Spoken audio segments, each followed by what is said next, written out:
tell me that I'm never. Halo semua, salam sejahtera Malaysia. Selamat pagi tuan-tuan dan puan yang amat dihormati. Sudah pasti hari ini, berita gembira dan berita baik untuk seluruh kepimpinan kerajaan perpaduan, khususnya daripada Barisan Nasional. Kenapa mereka gembira?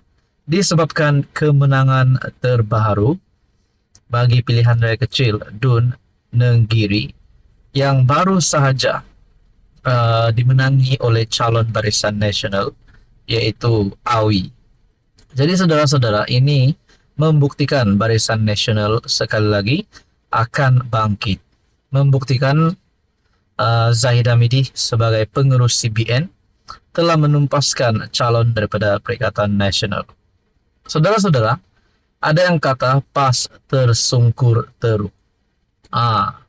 Mungkin ini satu kemenangan kepada kerajaan perpaduan, satu lagi ekstra kredit, ataupun satu lagi input baru bagi kerajaan perpaduan untuk terus menerajui kerajaan hari ini.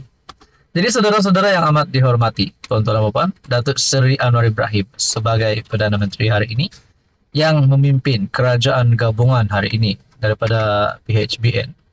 Sudah pasti ini satu lagi kemenangan baharu Anwar Ibrahim, sekaligus menumpaskan Mahathir, menumpaskan Muhyiddin sebagai musuh politik Anwar Ibrahim. Disahkan Awi sebagai YB baharu Nenggiri. BN kembali bergaya, pas tersungkur teruk. Jadi saudara-saudara, ini kemenangan baharu bagi Barisan Nasional. Ada yang sampai membuat kenyataan ini satu bukti ataupun satu penolakan rakyat kepada Muhyiddin Yassin yang mewakili sebagai pengerusi Perikatan Nasional, dan juga menolak Hadi Awang sebagai timbalan pengerusi Perikatan Nasional. Jadi saudara-saudara yang amat dihormati, ada satu persoalan yang timbul. Adakah selepas BN menang, selepas calon kerajaan perpaduan menang, ini membuktikan bahwa Hadi Awang dan Muhyiddin Yassin sekali lagi gagal?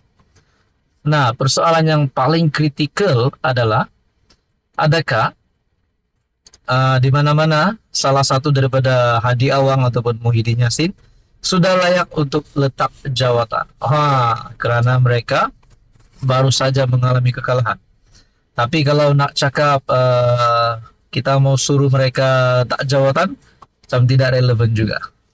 Namun persoalan yang paling utama adalah, mampukah PN bangkit selepas ini bagi PRK Dun Mahkota yang diadakan, yang terdekat ini?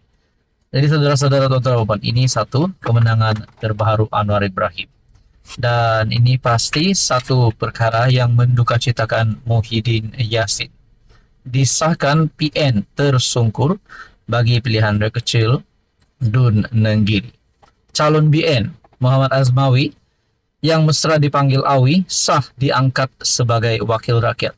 Dan yang paling menarik, tuan-tuan dan puan, rupanya kemenangan Ketua Pemuda UMNO Kelantan yang mewakili kerajaan perpaduan telah memperolehi majoriti, bukan 1.000, bukan 2.000, tapi majoriti bergaya 3.352 undi. Jadi tuan-tuan dan puan, apa komen Anda berkaitan dengan ini?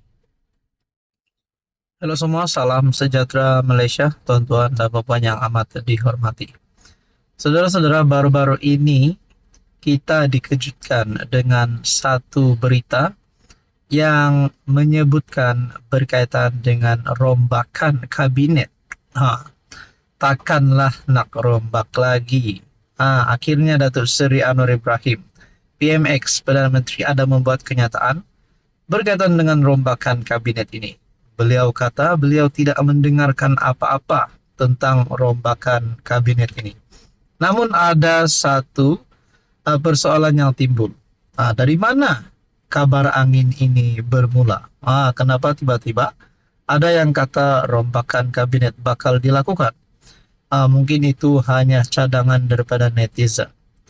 Namun saudara-saudara, baru-baru ini melalui satu artikel daripada Harapan Daily, ada telah menyiarkan satu artikel yang bertajuk Aminuddin disebut-sebut bakal menggantikan Rafizi sebagai Menteri Ekonomi, yaitu Menteri Besar Negeri Sembilan.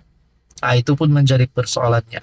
Namun kalau ada rombakan kabinet dilakukan, Anda rasa siapa menteri yang bakal digugurkan?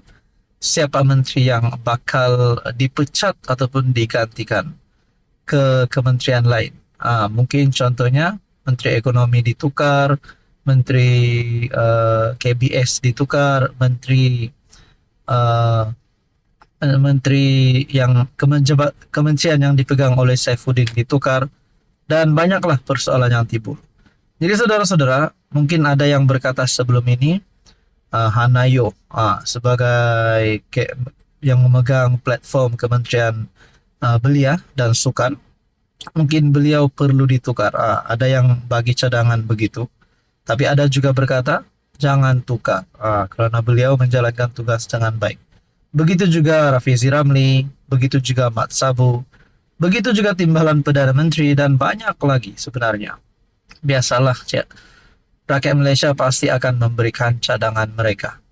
Namun baru-baru ini saudara-saudara, Hanayo dalam satu kenyataan, bangunkan sukan negara bukan macam buat biskut. Memupuk dan membangun bakat serta ekosistem sukan negara memerlukan tempo bertahun-tahun, dan bukannya seperti membakar biskut dalam ketuhar, kata Menteri Belia dan Sukan Hanayo. Yo berkata demikian dalam temu bual dengan program The Breakfast Grill BFM yang dirakam pada 29 Julai lalu, tetapi dimuat naik di YouTube saluran itu semalam. Artikel bertarik 17 Ogos daripada Malaysia Kini. Ramai orang mahu kata, dalam 1,5 tahun, saya mahu melihat Anda bawa pulang pingat emas itu untuk saya di Paris. Jika tidak boleh, pergi kita tukar kepada menteri lain. Sukan bukan seperti membakar biskut. 20 menit dalam ketuhar dan Anda boleh lihat hasilnya. Ekosistem dan atlet mengambil masa bertahun-tahun untuk berkembang, kata ahli parlimen di AP itu. Baru-baru ini dikritik berhubung prestasi Malaysia dalam Sukan Olimpik Paris 2024 yang baru berakhir. Malaysia gagal membawa pulang emas dan hanya berjaya meraih 2 pingat gangsah dalam badminton. Terdahulu, ditanya mengenai dakwaan bahawa pentadbiran PM lambat melaksanakan ikrar yang dibuat dalam manifesto Madani. Sehubungan itu, menegaskan bahawa tidak ada manifesto Madani kerana PH dan BN bertanding sebagai entiti berbeza sebelum PRU15 dan hanya bersatu untuk kerjasama sebagai kerajaan perpaduan selepas pilihan raya. Jadi saudara-saudara yang dihormati, bagi saya belum waktunya untuk memecat ataupun menggantikan Menteri Belia dan Sukan, iaitu Hanayo. Kerana seperti apa yang beliau kata, bahawa perkara ini bukannya mudah. Kita rakyat Malaysia dah bersyukur. Malaysia dah sudah memberikan kita hadiah 2 pingat gangsa. Itu adalah satu, bagi saya sebagai rakyat Malaysia, adalah satu kejayaan yang besar. Itu sudah cukup ataupun itu sudah membuktikan bahawa Malaysia mampu untuk bertanding di persada dunia, persada antarabangsa. Jadi saudara-saudara, menurut Anda apa komen Anda?